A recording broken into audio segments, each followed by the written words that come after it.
How to do zoom text effect. To begin, I added a background color and a text to my timeline, and I want to create a zoom effect for this text. First, select your text, then go to Effect Controls panel and expand the text. Now move the playhead to the start and set scale to a big value like 500 and click on stopwatch next to it to create a starting keyframe. Move the playhead a little forward and set scale back to 100 to create the second keyframe. Now we have this nice transition. To speed up the transition, move the second keyframe closer to the first one.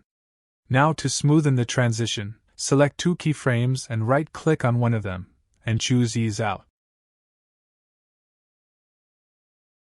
Now go to Effects panel and search for Gaussian Blur. Drag and drop Gaussian Blur effect into your text.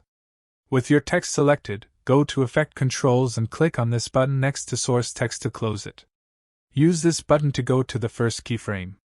Now go under Gaussian Blur and set the blurriness to around 25 and click on this stopwatch button next to it to add a keyframe. Use this button to go to next keyframe and set blurriness to 0. Select two new keyframes, right-click on one of them, and choose Ease Out.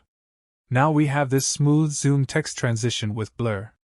One last tip is if your text is not showing from the center, click on Anchor Point, then with Selection tool, drag this small circle to the center of the text. Anyway guys, thanks for watching and I hope you found this useful.